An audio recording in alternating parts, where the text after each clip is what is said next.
مزید ویڈیوز کے لیے ہمارے چینل ہاؤس آف اسلام کو سبسکرائب کرنا نہ بھولیے۔ شکریہ۔ وذرياته وبارك وسلم تسليما كثيرا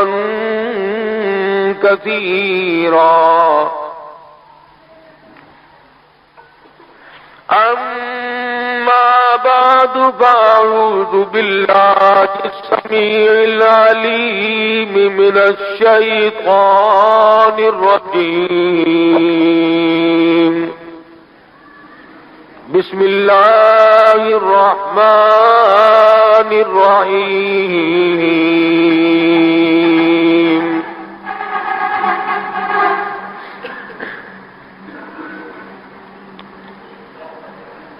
إن الذين قالوا ربنا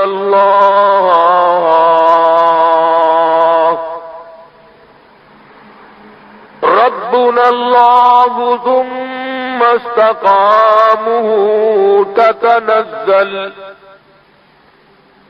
تتنزل عليهم الملائكة ألا تخافوا ولا تحزنوا وأبشروا بالجنة التي كنتم توعدون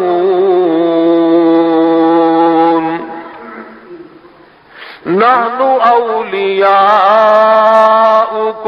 في الحياة الدنيا وفي الآخرة وَلَكُمْ فِيهَا مَا تَشْتَهِي أَنفُسُكُمْ وَلَكُمْ فِيهَا مَا تَدَّعُونَ نُزُلًا من غفور رحيم صدق الله مولانا العلي العظيم وبلغنا رسوله النبي الكريم ونحن على ذلك لمن الشاهدين والشاكرين والحمد لله رب العالمين اللهم صل على محمد وعلى آل محمد كما صليت على إبراهيم وعلى آل إبراهيم إنك حميد مجيد اللهم بارك على محمد وعلى آل محمد كما باركت على إبراهيم وعلى آل إبراهيم إنك حميد مجيد۔ قرآن کریم کی یہ آیات سورہ حامیم سجدہ کی چند آیات ہیں۔ حق سبحانہ و تعالی و تقدس نے پورے کلام الہی کے اندر اہم قسم کے چند مضامین بیان فرمائے۔ اللہ تبارک و تعالی جل شانہ نے اپنی توحید، اس کے دلائل، نبی کریم صلی اللہ علیہ وسلم کی رسالت اور اس کے دلائل، پھر جو لوگ اللہ اور اس کے رسول کے احکام پر ایمان لائے اور زندگی بھر ان پر عمل کیا، ان کی دنیاوی اور اخروی حالت بیان فرمائی، اور جن لوگوں نے اللہ اور اس کے رسول صلی اللہ علیہ وسلم کی نافرمانی کی، عداوت کی، بغاوت کی، احکام الہیہ کے مقابلے میں سازش کی، ان کی تباہ کاریوں کو بیان فرمایا دنیا اور آخرت کے اعتبار سے۔ یہ کسی آدمی کا کلام نہیں، یہ کسی پارٹی کے لیڈر کا کلام نہیں، یہ کسی کے فرقے کے سربراہ کا کلام نہیں، یہ کسی ملک کے بادشاہ اور صدر اور وزیر کا کلام نہیں، احکم الحاکمین کا کلام ہے جو سارے جہان کا پالنہار ہے،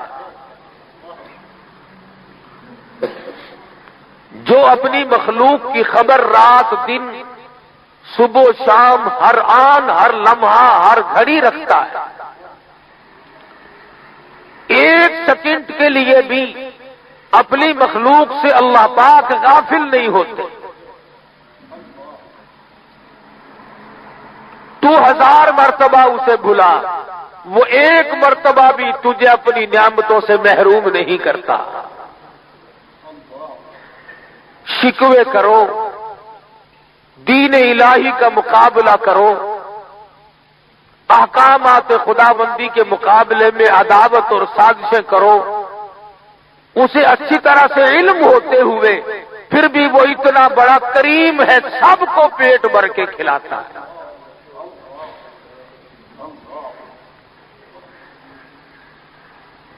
اللہ سبحانہ و تعالی نے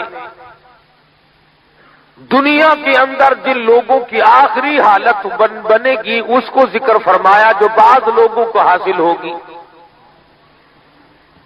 بالخصوص صحابہ کرام رضوان اللہ تعالی علیہم اجمعین کی جماعت، چونکہ یہی ہیں وہ لوگ جنہوں نے پیغمبر کے اشاروں کو بھی پورا کر دکھایا۔ نماز کا حکم ملا تو اس کی پیروی اس طرح پہ کی، گردن کٹ گئی نماز نہ توڑی، 13 کے قریب زخم آئے ہیں محمد عربی صلی اللہ علیہ وسلم کے ادنا صحابی اور اعلی صحابی، کتنی صحابہ کو زخم آئے ہیں مگر نماز نہیں توڑتے۔ ہمیں تو مکھی اور مچھر نماز نہیں پڑھنے دیتا، عادت بن گئی کہ نماز میں ہمیں اپنے گھریلو دھندے یاد آتے ہیں، بخلاف صحابہ اکرام وہ نماز کچھ اور طرح کی پڑھتے تھے۔ امیر المومنین خلیفۃ المسلمین سیدنا علی مرتضی رضی اللہ تعالیٰ عنہ وضو فرماتے ہیں، دیکھنے والا کہتا ہے جیسے جیسے وضو فرماتے گئے رنگ پیلا پڑتا چلا گیا، رنگ زرد ہوتا چلا گیا، نماز کے لیے کھڑا ہونے لگے تو اور گھبرا گئے۔ کسی نے پوچھا کیا بات ہے؟ فرمانے لگے جانتے نہیں ہو احکم الحاکمین کے دربار میں کھڑا ہونے لگا ہوں۔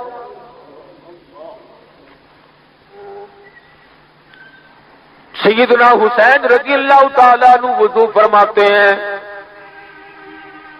وضو فرمانے کے بعد مسجد میں داخل ہونے کا ارادہ رکھتے ہیں۔ راوی کہتا ہے سیدنا حسین مسجد میں داخل ہوتے وقت چکر کھا کر زمین پہ بیٹھ گئے۔ کسی نے پوچھا کیا بات ہے؟ طبیعت کیوں گھبرا گئی؟ فرمانے لگے دربار الہی ہے، ڈرتا ہوں اس میں داخل رہتے ہوئے کوئی بے ادبی نہ ہو جائے۔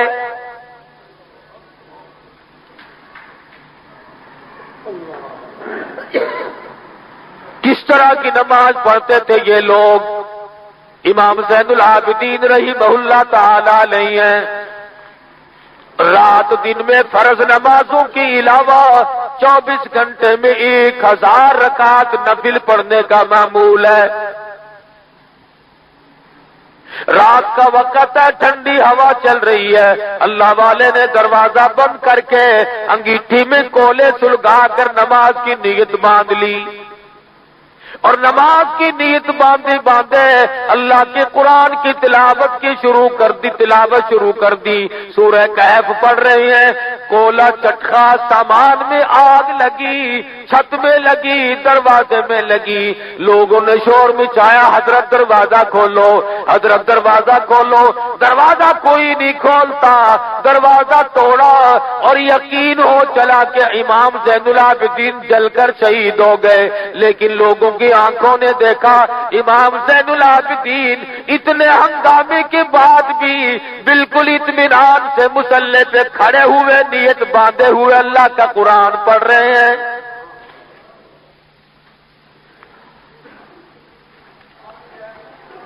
سیدنا حسین رضی اللہ تعالیٰ عنہ کا بیٹا ہے، فاطمہ الزہرا رضی اللہ تعالیٰ عنہ کا پوتا ہے، علی مرتضی رضی اللہ تعالیٰ عنہ کا پوتا ہے، نماز ایسی پڑھتا ہے، لوگوں نے انتظار کیا، اطمینان سے نماز ختم فرمائی، لوگوں نے کہا حضرت جی سامان جل گیا، چھت جل گئی، آپ نے نماز ختم نہ کی، فرمانے لگے او لوگوں، جس آگ کو مٹی بجھا دے، جس آگ کو پانی بجھا دے، میں اس آگ کی فکر کیا کروں جسے لوگ بجھا دے، میں اس آگ کی فکر میں لگا ہوا ہوں جسے عمل کے سوا اور کوئی شے بجھا نہ سکے گی۔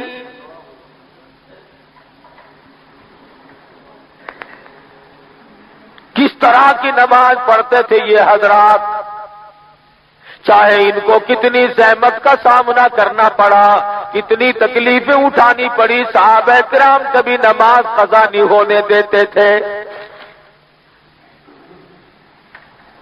سیدنا عبداللہ بن ام مکتوم رضی اللہ تعالی عنہ نابینا صحابی ہے مدنی کریم صلی اللہ علیہ وسلم کا، وہ نابینا بھی کتنا خوش نصیب ہوگا جس کا ہاتھ پکڑ کر قبلہ رخ سرکار مدینہ خود کھڑا کرتے ہیں۔ ایک جنگ میں تشریف لے گئے، جہاد میں تشریف لے گئے، اپنے مصلی پہ عبداللہ بن ام مکتوم کو کھڑا کر کے گئے، میرے بعد میرے مصلی پہ کھڑے ہو کے نماز پڑھانا۔ حضور علیہ الصلوۃ والسلام کی خدمت عالیہ میں حاضر ہوا صحابی، عرض کیا یا رسول اللہ صلی اللہ علیہ وسلم، میرا گھر دور پڑتا ہے، نماز کے لیے آتے ہوئے ٹھوکریں لگتی ہیں، ٹکریں لگتی ہیں، پریشان ہوتا ہوں، کیا آپ مجھے گھر میں نماز پڑھنے کی اجازت دیتے؟ رحمت للعالمین صلی اللہ علیہ وسلم نے ارشاد فرما دیا جاؤ تم اپنے گھر میں نماز ادا کر سکتے ہو، معذور ہو، محتاج ہو۔ صحابی اٹھ کے بڑے خوش ہوتے ہوئے واپس گئے، ہی اجازت مل گئی۔ صحابی ابھی اپنے گھر بھی نہیں پہنچا کہ آسمان سے جبریل امین تشریف لے آئے اور اللہ پاک کا پیغام پہنچایا، یا رسول اللہ، اللہ پاک یوں فرماتے ہیں آپ نے عبداللہ بن ام مکتوم کو گھر میں نماز پڑھنے کی اجازت دے دی، معذور محتاج نابینا صحابی کو گھر میں نماز پڑھنے کی اجازت عطا فرما دی۔ او کالی کملی والے، ایسے ہی لوگوں کی وجہ سے دوسروں کی نماز قبول کی جاتی ہے۔ ان لوگوں کی وجہ سے جن کو آپ نے گھر میں نماز کی اجازت دی، ایسے لوگوں کی برکتوں سے اوروں کی نماز قبول ہوتی ہے۔ رحمت دو عالم صلی اللہ علیہ وسلم نے عبداللہ بن مکتوم کو راستے سے واپس بلایا اور بلا کے فرمایا عبداللہ اذان سنتے ہو؟ عرض کیا ہاں یا رسول اللہ سنتا ہوں۔ ارشاد فرمایا پھر تو تمہیں مسجد میں آنا ہی پڑے گا۔ اللہ میاں نے یہ بات گوارا نہ کی کہ حضور کا ادنا صحابی، محتاج صحابی بھی جماعت کے بغیر گھر میں نماز ادا کر لے۔ ارے اس زمانے کے تو نابینا بھی کتنے اونچی شان کے مالک تھے۔ مدینے پاک میں اللہ پاک ہر مسلمان کو مدینے پاک کی زیارت نصیب فرمائے۔ مدینے پاک میں یہودی عورت رہتی ہے، شاعرہ ہے، شعر پڑھتی ہے، حضور کی بڑی توہین کرتی ہے، گستاخی کرتی ہے، بے ادبی کرتی ہے۔ صحابہ کرام نے اطلاع کری، مدنی کریم صلی اللہ علیہ وسلم کا دل دکھا، آپ کو پریشانی ہوئی۔ مغرب کی نماز میں اعلان فرمایا، کون ہے جو اس یہودی عورت کو قتل کرے؟ کون ہے جو میری توہین کرنے والی، بے عزتی کرنے والی اس عورت کو قتل کر ڈالے؟ میں اس کے لیے جو قتل کرے گا جنت اور بہشت کا وعدہ کرتا ہوں۔ حضور علیہ الصلوۃ والسلام نے تو ارشاد فرما دیا، نابینا صحابی نماز کے بعد علیحدہ کونے میں جا کے سجدے میں پڑ گیا، کہتا الہ العالمین، سجدہ درمیان میں میدان میں حملہ کرنا میرے بس کا روگ نہیں، حملہ کرنا میرے بس کا روگ نہیں، تلوار چلانا میرے بس کا روگ نہیں، نیزہ چلانا میرے بس کی بات نہیں، تیر اندازی میرے بس کی بات نہیں۔ سارے صحابہ میدان جہاد میں جاتے ہیں، اپنے درجے بلند کراتے ہیں، بہشت لوٹتے ہیں۔ او میرے پروردگار، میں محتاج صحیح، میں معذور صحیح، میں مجبور صحیح، اے اللہ یہ مجبوری بھی تیری دی ہوئی ہے۔ او میرے مالک، اس عورت کا قتل تو میرے ہاتھوں نصیب کر دے۔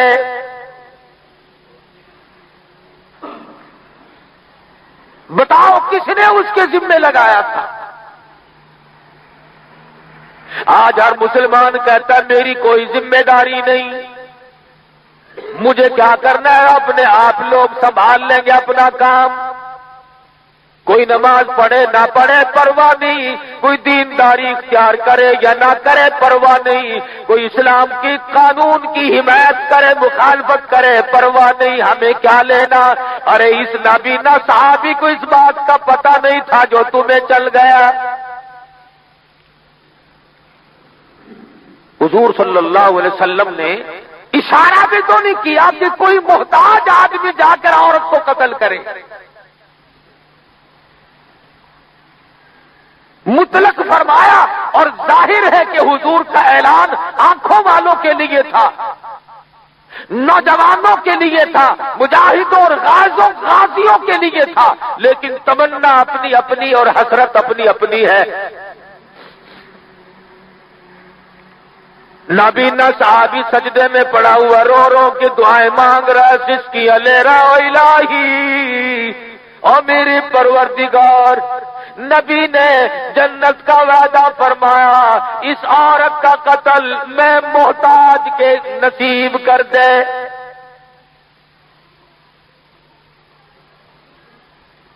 ایک معذور محتاج کو کتنا بڑا خیال ہے، پیغمبر خدا صلی اللہ علیہ وسلم کے ارشاد کا کتنی تابع داری کرتا ہے، جو کام ذمہ نہیں لگایا خود بخود لگنے تیار ہے، اللہ پاک سے رو رو کے دعائیں مانگ رہا ہے۔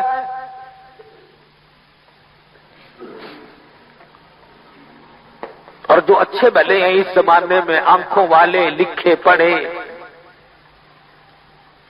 شرم نہیں آتی یوں کہتے ہوئے، اسلام اس زمانے میں کامیاب ہو ہی نہیں سکتا، اسلام اس زمانے میں چل ہی نہیں سکتا، قرآن چل ہی نہیں سکتا۔ اور مسلمانوں، جس قرآن کا قانون اس زمانے میں نہیں چل سکتا، پھر میری بات سنو، اس قرآن کا ثواب اس زمانے میں تمہارے مردوں کو بھی نہیں پہنچ سکتا۔ قانون چلانے کے لیے یہ ناقص ہے، مردے بخشوانے کے لیے یہ کامل ہے۔ وسیلہ پیش کرتے ہیں، مرنے کے بعد قرآن پکڑ کے بیٹھتے ہیں، میرے باپ دادا ضامن بنی،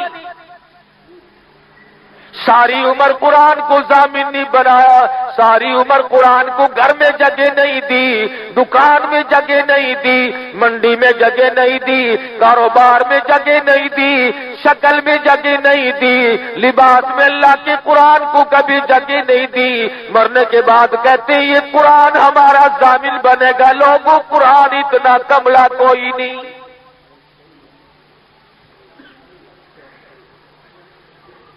جس قرآن کے قانون پہ چلا نہیں جا سکتا، اس کا مطلب تو یہ ہوا کہ اللہ کا قرآن زندوں کے لیے نہیں، بادشاہوں کے لیے نہیں، تاجروں کے لیے نہیں، مزدوروں کے لیے نہیں، اللہ کا قرآن مردوں کے لیے آیا ہے، مردوں کے لیے آیا اللہ کا قرآن۔ اسے سنبھال کے رکھو، جب کوئی مر جائے تو اسے پڑھ کر کے بخش دینا، ختم کرا دینا، بس کافی ہے، قرآن تم سے راضی۔ اللہ والو ایسی بات نہیں، یہ محتاج صحابی ہے، نابینا صحابی ہے، معذور مجبور صحابی ہے، مدنی کریم صلی اللہ علیہ وسلم کا غلام تابع دار ہے، جانثار ہے، مدینے پاک میں حضور کی مسجد میں سجدے میں پڑا ہوا رو رہا ہے اور کہتا ہے الہی اس یہودی عورت کا قتل میرے نصیب کر دے۔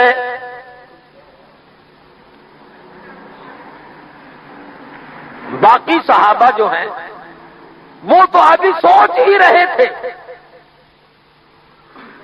اس کے مکان کا پتہ لگائیں گے، دیکھیں گے کون سی ہے، پھر اسے قتل کریں گے۔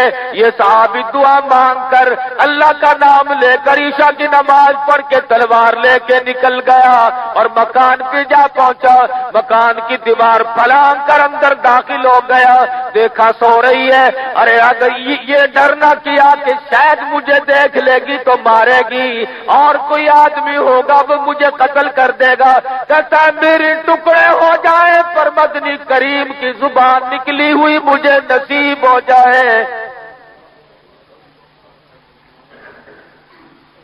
حضور کی زبان سے جو بات نکلی مجھے وہ مل جائے، میں اس کا مستحق اور حقدار بن جاؤں۔ آخر یہ لوگ یوں ہی کملے تو نہیں تھے جنہوں نے اپنی جانوں کے چھلنی کرا لی۔ شیخ العربی والعجم حضرت مولانا سید حسین احمد صاحب مدنی رحمت اللہ علیہ خالق دین حال کراچی میں کھڑے ہیں، فتویٰ دیا مولانا نے۔ انگریز کا زمانہ ہے، انگریز کی فوج میں بھرتی ہو کر ترک مسلمانوں پہ گولیاں چلانا حرام ہے۔ آج وہ لوگ بھی دیندار بنے پھرتے ہیں، مسلمان بنے پھرتے ہیں، جنہوں نے اللہ کی کعبہ پر، خدا کے گھر پہ، بیت اللہ پہ گولیاں چلائی۔ محبوب سبحانی علامہ شیخ عبد القادر جیلانی رحمت اللہ علیہ کے روزے پہ گولیاں چلائی۔ خانہ کعبہ کے غلاف کے اندر سے گولیاں گزری، مسلمانوں نے چلائی۔ اور آج وہ کہتے ہیں کہ دین کے سب سے بڑے ٹھیکیدار ہم ہیں۔ بیت اللہ میں گولیاں چلانے کے فتوے تم نے دیے، تمہیں کوئی گناہ نہیں، تمہارے بادشاہ کو گناہ ہوگا، انگریز کو گناہ ہوگا۔ تم 4-4 روپے 5-5 روپے تنخواہ لے کر اللہ کے گھر پہ گولیاں چلانی پڑے تو چلا دو، تعویذ ہم سے لے جانا۔ انگریز کی حمایت میں تعویذ دینے والے لوگ، انگریز کی حمایت میں کھڑے ہو کر کے ہاتھ پھیر کر کے رخصت کرنے والے لوگ مجاہد بنتے ہیں آج۔ ارے فتوے تو یوں دیا کرتے ہیں، مولانا مدنی رحمہ اللہ نے فتویٰ دے دیا انگریز کی فوج میں بھرتی ہونا حرام ہے۔ خالق دین حال میں انگریز افسر ہے، لوگ بڑے بڑے سیشن جج بیٹھے ہوئے ہیں، مولانا محمد علی جوہر، مولانا شوکت علی جوہر موجود ہے، بڑے بڑے بزرگ ہیں۔ حضرت مدنی رحمت اللہ علیہ پیش ہوئے، انگریز افسر کہتا مولانا کیا آپ نے یہ فتویٰ دیا تھا؟ اور کوئی ملا ہوتا تو کہتا اور جی میرا مطلب ہی نہیں سمجھے، ڈر جاتا، جھیپ جاتا، جھک جاتا۔ مگر یہ شیخ العربی والا جمع ہے جس نے صحابہ صفہ کے چبوترے پہ بیٹھ کر روزہ اقدس کی جالیوں کی چھاؤں میں بیٹھ کر 18 برس تک کالی کملی والے کی حدیث پڑھائی، تنخواہ لے کر نہیں۔ ہاں کبھی یہ کہتے ہو ساڈا منڈا بھی 3 سال ہو گئے مدینے میں ہے گا،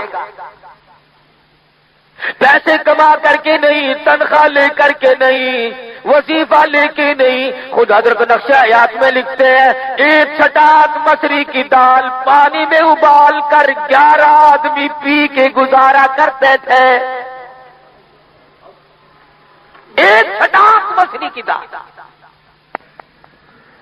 قرآن عزیز نے انہی چیزوں کو مد نظر رکھتے ہوئے ارشاد فرمایا یا ایھا الذین آمنوا کونوا قوامین بالقسط، اے ایماندارو اور نبی کا کلمہ پڑھنے والوں، اپنے دلوں میں نبی کی غلامی کا دم بھرنے والوں، اپنے آپ کو نبی کا امتی سمجھنے والوں، کونوا قوامین بالقسط شہداء للہ، فرمایا تم لوگوں میں انصاف کرنے کے لیے بھیجے گئے ہو۔ ولا یجرمنکم شنآن قوم علی الا تعدلوا اعدلوا هو اقرب للتقوی واتقوا اللہ۔ فرمایا عدل اور انصاف اتنی بابرکت ہے، ایسا انصاف کیا کرو جس کی دنیا میں نظیر نہ ملے۔ سیدنا فاروق اعظم کے زمانے میں بحرین سے کچھ توری آ گئی، آپ نے فرمایا کوئی تقسیم کر دے، یہ خوشبو تقسیم کر دی جائے۔ حضرت عاتقہ عمر فاروق کی گھر والی رضی اللہ تعالیٰ عنہ فرمانے لگی، کہنے لگی لاؤ میں تقسیم کر دوں۔ فرمایا نہیں نہیں، اپنے حصے سے زیادہ جو تیرے ہاتھ کو خوشبو لگے گی وہ تیرے بالوں کو ہاتھ لگ جائیں گے۔ میں نہیں چاہتا عمر فاروق کے گھر میں حصے سے زیادہ ہاتھ کو لگی ہوئی خوشبو بھی کیوں آ جائے۔ اعدلوا اقرب للتقوی واتقوا اللہ، عدل کے قریب رہو وہ تقوی کے زیادہ نزدیک ہے۔ واتقوا اللہ، اللہ سے ڈرو۔ ان اللہ خبیر بما تعملون، اللہ پاک تمہارے ہر عمل کو اچھی طرح سے دیکھ رہے ہیں، تم اپنے ماتحتوں کے ساتھ کیسا برتاؤ کرتے ہو، اپنے ہم شریک کاروبار کے شریک والوں کے ساتھ تمہارا کیسا دھندا ہے۔ وعد اللہ الذین آمنوا وعملوا الصالحات لهم مغفرۃ واجر عظیم۔ اللہ پاک فرماتے ہیں میں نے ایمانداروں سے، اچھے کام کرنے والوں سے یہ وعدہ کر رکھا ہے کہ میں ان کے اعمال کو، ان کے اجر کو بڑھاتا ہی چلا جاؤں گا، ان کے ثواب کو، ان کے اجر کو میں بڑھاؤں گا۔ اللہ پاک فرماتے ہیں میرا مومنوں سے وعدہ۔ مومن کون تھا؟ جو کلمہ لا الہ الا اللہ محمد الرسول اللہ صلی اللہ علیہ وسلم پڑھنے کے بعد اس کلمے والی زندگی بنانے کا بھی فکر رکھتا ہے، جس کو ہر وقت یہ فکر ہے شاید مرتے وقت میری زبان کی نوک پر کلمہ ہوگا یا گیت ہوگا یا گالی ہوگی، نہ معلوم کس حال میں میری موت آئے، ہر وقت یہ فکر دامن گیر رہتا ہے۔ فرمایا والذین کفروا وکذبوا بآیاتنا فاولئک اصحاب الجحیم، وہ لوگ جنہوں نے میری آیتوں کا انکار کیا اور جنہوں نے جھٹلایا میری آیتوں کو، یہی لوگ ہیں جہنمی، یہی لوگ جہنم کا ایندھن بنے۔ تو منافقت ہے دین سے بغاوت۔ سعید بن جبیر رضی اللہ تعالی عنہ صحابی ہے، حجاج بن یوسف کا زمانہ، ظالم بادشاہ، ایسا ظالم کہ لوگوں کی کٹی ہوئی گردنیں صرف تڑپتی ہوئی دیکھنے کے لیے ہزاروں گردنیں کٹائے، تماشا دیکھنے کے لیے۔ سعید بن جبیر کے 2 جوان بیٹوں کے خلاف گورنمنٹ نے وارنٹ جاری کر دیے، وہ روپوش ہو گئے۔ چنانچہ ایک روز وہ اپنے گھر میں کھانا کھا رہے تھے، سرکار کے آدمی نے سعید بن جبیر سے پوچھا کہ تمہارے بیٹے کہاں ہیں؟ فرمایا گھر میں کھانا کھا رہے ہیں۔ چنانچہ پولیس نے آ کر کے گرفتار کر لیا اور حجاج کے دربار میں پیش کر دیا۔ حجاج بن یوسف نے سعید بن جبیر سے پوچھا یہ تمہارے کیا لگتے ہیں؟ صحابی فرمانے لگے دونوں نوجوان میرے بیٹے ہیں۔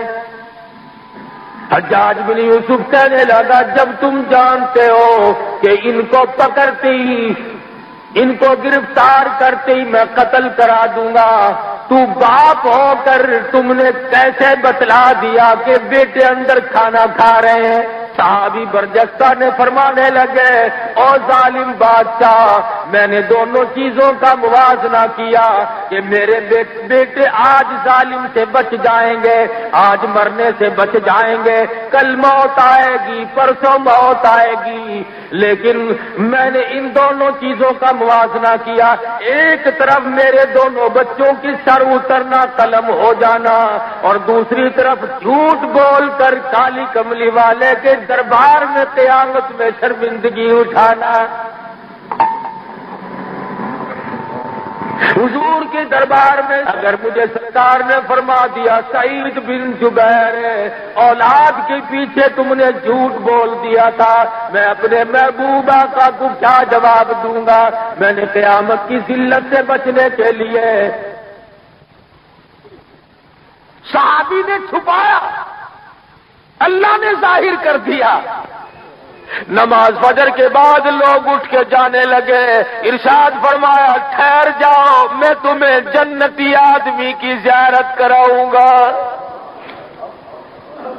اللہ، یہ لفظ کسی پیر کے نہیں، کسی فقیر کے نہیں، کسی وزیر کے نہیں، کسی سرمایہ دار کے نہیں، کسی مولوی کے نہیں، امام الانبیاء محبوب کبریا حضرت محمد مصطفیٰ صلی اللہ تعالی علیہ وسلم نے فرمایا لوگوں جاؤ نا جنتی آدمی کو دیکھ کے جانا۔ سارے صحابہ حیران ہیں کہ جنتی آدمی آج کون آیا، اور وہ صحابی کونے میں بیٹھا ہوا رو رہا ہے یا اللہ قبول کرنا تیرا کام ہے، میں جو کر سکتا تھا وہ کر گزرا، قبولیت فرما۔ رحمت للعالمین سید المرسلین حضرت محمد کریم صلی اللہ علیہ وسلم خود تشریف لائے، نابینا صحابی کا ہاتھ پکڑ کر لے جا کر بیچ میں کھڑا کر دیا۔ اور لوگوں جس نے جنتی آدمی کی دنیا میں زیارت کرنی ہو وہ آج اسے دیکھ لے۔ رو دیا صحابہ نے، ہائے ہم تو سن کر ہی سو گئے اور یہ کام کر گیا۔ اس نے تو نہ سوچا کہ میری معذوری ہے۔ صحابہ جنتی آدمی کی دیدار کر رہے ہیں، حیران بھی ہو رہے ہیں، یوں بھی سوچتے الہی یہ کس کے نصیب ہو گیا، میں سوچتا تھا میں کروں گا، کل دن میں دیکھوں گا، کل رات کو دیکھوں گا، یہ پہلی رات میں ہی کام پورا کر دیا۔ ایک ہمارا زمانہ ہے، لیل پور میں ایک مولوی صاحب تقریر کر رہا تھا، برابر میں کھڑا ہو کر کے ایک آدمی کہنے لگا جس نے رسول اللہ صلی اللہ علیہ وسلم کو دیکھنا ہو وہ اسے دیکھ لے۔ کتنی بڑی گستاخی، کتنی بڑی بے ادبی۔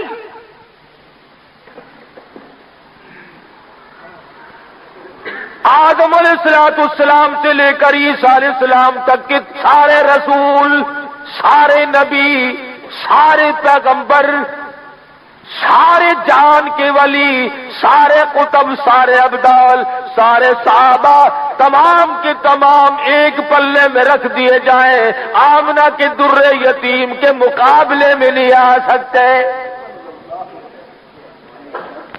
آئے کیسے؟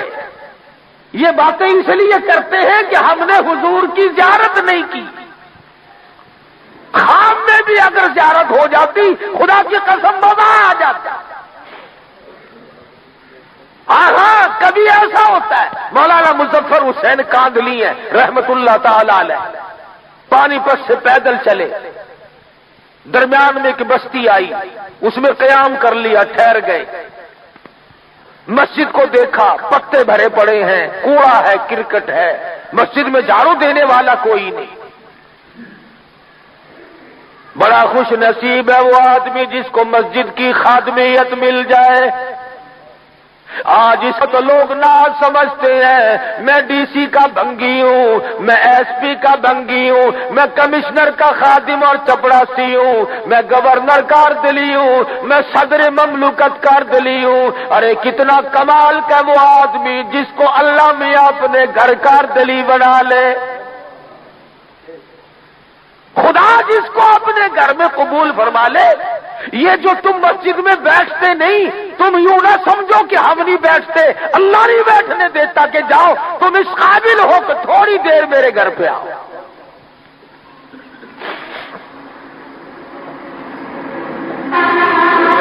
ورنہ کوئی وجہ نہیں۔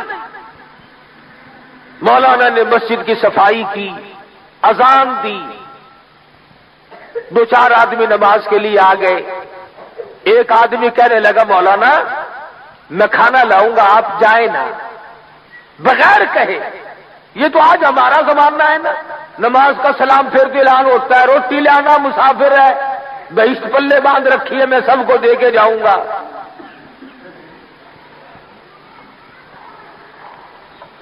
دو ہی تو اعلان ہے ہمارے زمانے میں، یا سلام پھیر کے اعلان ہوگا کہ فلانی بھینس کھوئی گئی، بکری کھوئی گئی، واپس کر دینا۔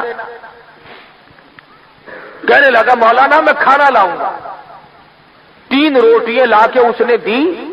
مولانا فرماتے ہیں میں کھا کے عشاء کی نماز کے بعد سو گیا تو مجھے ایک رات میں 3 مرتبہ محمد عربی صلی اللہ علیہ وسلم کا دیدار نصیب ہوا۔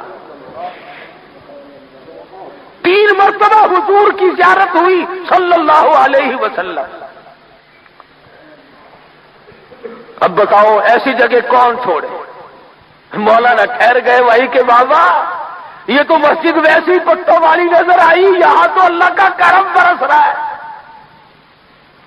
اگلے دن بھی ٹھہر گئے، اگلی رات بھی وہی آدمی کہنے لگا کہ مولانا میں کھانا لاؤں گا۔ چنانچہ 2 روٹیاں لائے اور مولانا فرماتے ہیں کہ میں 2 روٹیاں کھا کر کے سو گیا تو مجھے حضور اکرم صلی اللہ علیہ وسلم کا 2 مرتبہ خواب میں دیدار نصیب ہوا۔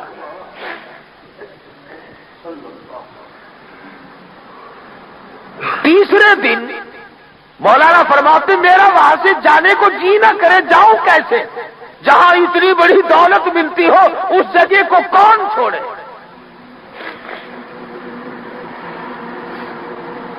تیسرے دن وہی آدمی آیا اور کہنے 1 روٹی لایا اور کہنے لگا مولانا کل آپ یہاں تشریف نہ رکھے۔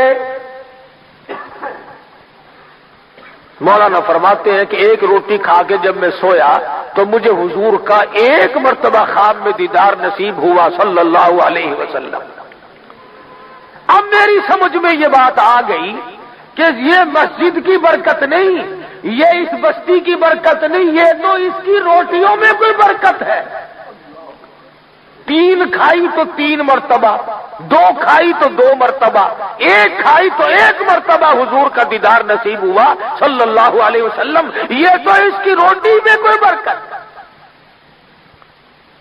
مولانا فرماتے ہیں کہ جب اس نے یہ کہا کہ حضرت کل کو نہ ٹھہرے آپ، میں نے ہاتھ پکڑ لیا اور پوچھا اگلے دن کہ بھئی ایسا تو کیا نیک عمل کرتا ہے جس کی بنا پر میں جتنی تیری روٹی کھائی اتنی اللہ کے نبی کی زیارت کی؟ وہ کہنے لگا اللہ والے پرسوں جب آپ تشریف لائے میرا بھی اور میری بیوی کا بھی میرے بچے کا بھی 3 دن کا فاقہ تھا. میں مزدوری کر کے آیا، اتنا آٹا بنا تھا کہ 3 روٹیاں ہوئی. میں آپ کو دیکھ گیا، چہرے سے پتا چلا کوئی اللہ والا ہے. میں اپنی روٹی لے کے چلا. بیوی نے پوچھا کہاں چلے؟ میں نے کہا مسجد میں ایک اللہ والا مسافر ہے، اس کو روٹی دینے چلا ہوں. کہنے لگی اللہ والے تجھے بہشت چاہیے تو مجھے بھی تو چاہیے، میں چوتھے دن کا بھی فاقہ کر لوں گی، میری بھی لے جا.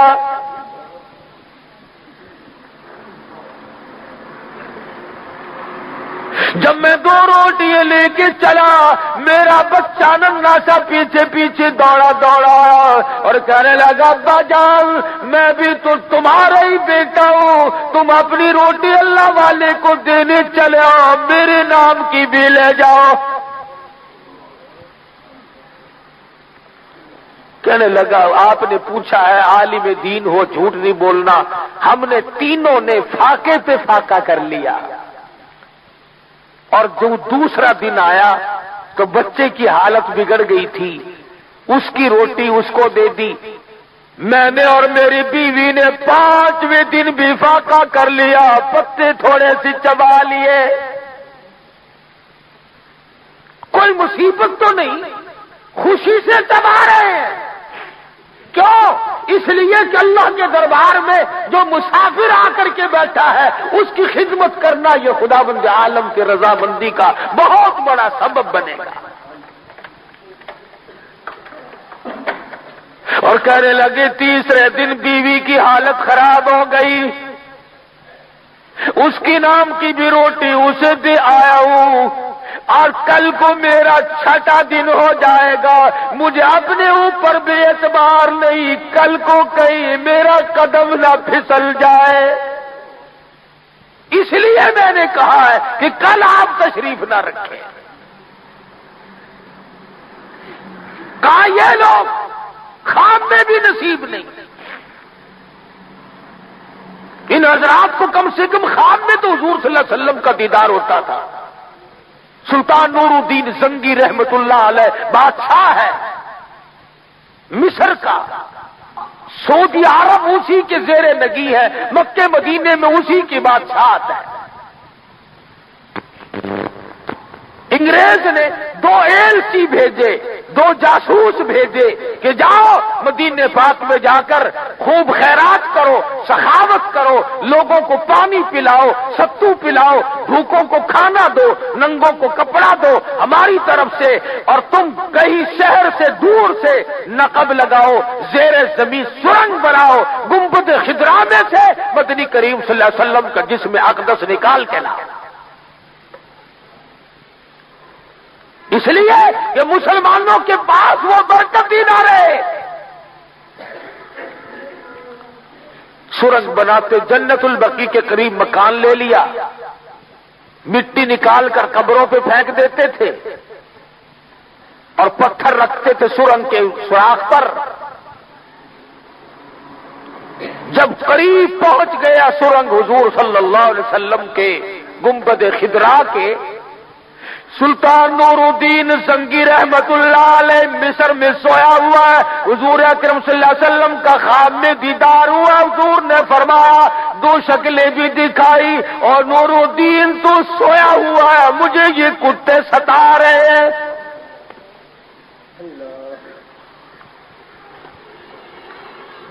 بادشاہ اٹھا، گھبرایا، استغفار کی، توبہ کی، نفل پڑے، اللہ اللہ کرتا پھر سو گیا کہ میرے گناہ مجھے شاید دکھائی دیے ہیں.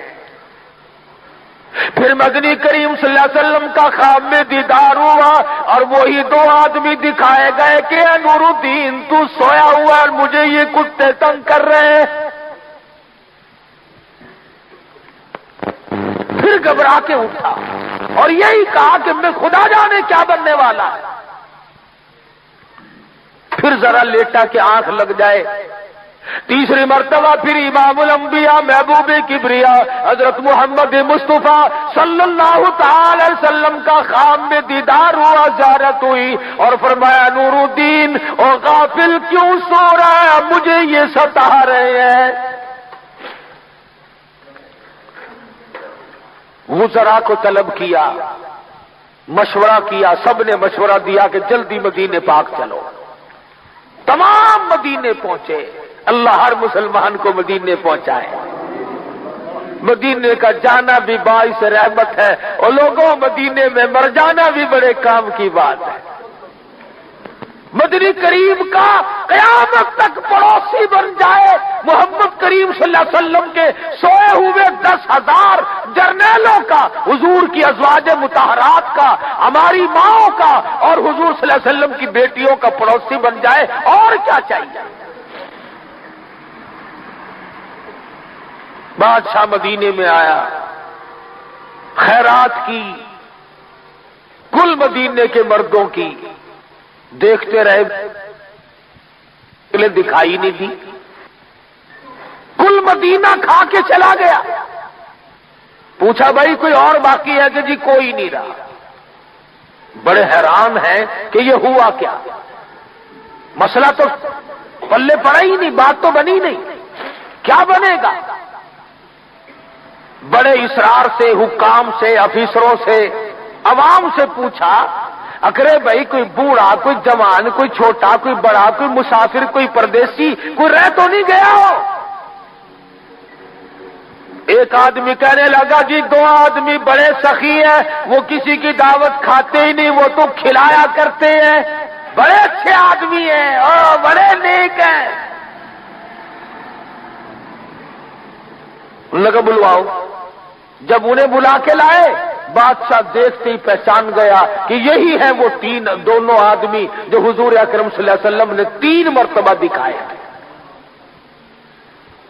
اس لیے کہہ رہا ہوں کہ آپ لوگ کبھی تو یوں کسی کو ولی بنا بیٹھتے ہیں، او جی بڑا اچھا آدمی ہے، جیڑا کچھ آمدہ سارا ہی بنا چھوڑ دا ہے،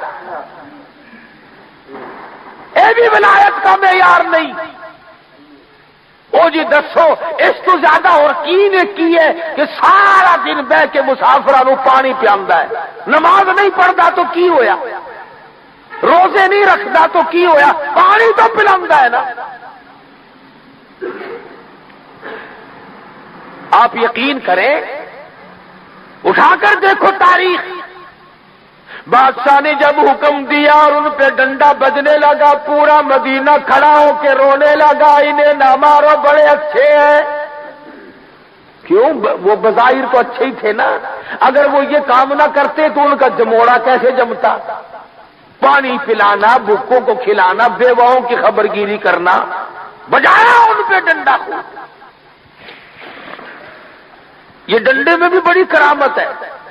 ایوب خان نے ساری عمر میں ایک بات کام کی تھی کہ 4 کتاب آسمانوں اتری، 5واں اترا ڈنڈا۔ یہ کتنی سال گزر گئے، ڈنڈا ہی تو ڈھیلا پڑ رہا جو ہم سارے بگڑ گئے۔ ہمارے دماغ میں یہ بات بیٹھ گئی کہ پولیس والے کی قیمت میری جیب میں پڑی ہے، 5 روپے متھے ماروں گا پرلے پار جا گا پولیس والا، اور ہے بھی حقیقت۔ پچھلے دنوں ایک آدمی سے کسی نے کہا کہ تجھے پولیس والے پکڑ لیں گے، جیب میں ہاتھ مارے، کہنے لگا میں نے انتظام کر رکھا، یہ پڑے پولیس والے، یہ پڑے میری جیب میں پولیس والے۔ اور واقعہ یہی ہے، سڑک پہ کھڑے ہو کر اس طرح سے وصول کرتے ہیں، دے جا سخیا راہ خدا پہ تیرا اللہ ہی بٹا لاوے گا، جو آیا دے ہی جاؤ بس۔ قانون کے محافظ کا جب یہ حال ہو، انشاءاللہ اللہ میاں نے اسلام کو غالب کرنا ہے، نہ میں کر سکوں نہ تم کر سکو۔ اپنے نظام کا وہ خود نگہبان ہے، نظام مصطفیٰ کا وہی نگہبان ہے صلی اللہ علیہ وسلم۔ بجایا ڈنڈا ان پہ، دونوں پہ، ڈنڈے میں بڑی کرامت ہے۔ اس مکان پہ لے گئے جہاں رہتے تھے، بڑے حیران ہوئے، مکان چاروں طرف سے مسلح ہی مسلح بچھے ہوئے ہیں، اور وہ سرنگ جو تھی نا اس کے اوپر لمبا سارا پتھر رکھ کے اوپر مسلح بچھایا ہوا ہے. بادشاہ حیران، وہ بتاوے ہی نا، انگریز تھے نا، بظاہر مسلمان تھے، اندر سے کافر تھے، انگریزوں کے بھیجے ہوئے ایجنٹ تھے. جیسے ہمارے ملک میں کتنے روس کے ایجنٹ پھرتے ہیں نا، قانون خدا کی مخالفت کرنا، روس کی تعریف کرنا، جیسا روس ماما لگتا ہو. ایسی صورت میں پتہ ہی نہ چلے. بادشاہ سلطان نور الدین زنگی رحمت اللہ علیہ، اور کبھی بادشاہ بھی ولی ہوا کرتے تھے، بڑے اچھے ہوا کرتے تھے. اسی مکان میں نماز کی 2 رکعت پڑھی، سر سجدے میں رکھ کے دعا کرتا، الہی یہاں تک پہنچنا میرا کام تھا، اب آگے رہنمائی فرما، مجھے پتہ نہیں چلتا میں کیا کروں. بس فوراً دل میں آئی کہ یہ پتھر تو اٹھا کے دیکھوں. وہ پتھر اٹھا کے دیکھا تو وہاں سے لے کر اور مدنی کریم صلی اللہ علیہ وسلم کی قبر شریف تک برابر سرنگ لگی ہوئی ہے. پھر مان گئے وہ بھی کہ ہاں ہم انگریزوں کے بھیجے ہوئے ہیں اور ہمارا مقصد یہ ہے کہ جسم اقدس حضور اکرم صلی اللہ علیہ وسلم کا نکال کر لے جائے. چنانچہ سلطان نور الدین زنگی رحمت اللہ علیہ نے پھر سیسا، چاندی، لوہا، دھاتیں بنا کر زمین کے اندر پردے سے لے کر اوپر تک دیواریں بنوائی، اور 11 یا 8 چاروں طرف کی گول دیواریں بنا کر اب حضور صلی اللہ علیہ وسلم کی قبر مبارک کے اور جہاں تم جالیوں کو دیکھ کر آتے ہو بیچ میں 9 دیواریں ہیں. کوئی نہیں اندر جا سکتا. 1250 سال گزر گئے، 1200 سال گزر گئے، کوئی بھی اندر نہیں جا سکا. وہ جو باہر جالیاں ہیں ان کے اندر تو چلے جاتے ہیں بادشاہ لوگ، لیکن حضور صلی اللہ علیہ وسلم کی قبر شریف اور آپ کی گنبد خضرا کی وہ جالیاں، ان کے درمیان میں 8-9 دیواریں بیچ میں اس طرح کے دھاتوں کی بنی ہوئی ہیں کہ انہیں توڑا نہیں جا سکتا. اس لیے میں نے یہ بات سنا دی کہ بعض لوگ یہ کہتے ہیں کہ جی میں اندر گیا تھا، میں اندر سے خاک لے کے آیا تھا اور مٹی لایا ہوں قبر شریف کی، تو حضور صلی اللہ علیہ وسلم کی قبر شریف تک جانا کسی کے بس کا روگ ہی نہیں، کوئی جا ہی نہیں سکتا. تو بتا یہ رہا تھا کہ صحابہ نے وہ کام کیے جو ان کے بس کے روگ بھی نہ تھے، وہ بھی کر گزرے. ارے لنگڑے صحابی ہیں، ایک صحابی احد پہاڑ کی طرف جا رہا لڑائی میں لنگڑا، اور دوسرا آگے سے آ رہا ہے. وہ کہنے لگا کہاں چلا؟ کہ میں فلاں چیز لینے چلا ہوں. کہنے لگا واپس نہ جاؤ، احد پہاڑ سے آج تو بہشت کی خوشبو آ رہی ہے. دنیا ہی میں بہشت کی خوشبو صحابہ نے سونگ لی، دنیا ہی میں جنت کئی صحابہ کو نظر آ گئی. سمیہ رضی اللہ تعالی عنہا کے جب ٹکڑے ہو رہے تھے، جب چر رہی تھی، ابو جہل نے پوچھا جان بچانی ہو تو بچا لو، فرمانے لگی ارے ظالم چلا جا، دفع ہو جا. بہشت کے 8 دروازے میری آنکھوں کے سامنے صاف کھلے ہوئے، میں دیکھ رہی ہوں، مجھے صاف نظر آ رہا ہے. بات کیا تھی؟ اتباع تھی، تابع داری تھی، پکے تھے، کچے نہیں تھے کہ جیسے آئے ویسے لڑک گئے، ادھر چلے گئے ادھر چلے گئے. تو ہمیں بھی حکم ہے کہ قرآن کریم کی تابع داری کریں اور حضور اکرم صلی اللہ علیہ وسلم کے غلام بن کے مریں اور حضور کی غلامی میں ہمارا حشر ہو. اللہ پاک ہم سب کو سچا مسلمان پر دیندار بنائے. وآخر دعوانا الحمدللہ رب العالمین. اللهم صل وسلم وبارك على سيدنا ومولانا محمد النبي الأمي الهاشمي وعلى آله واصحابه برة الكرام.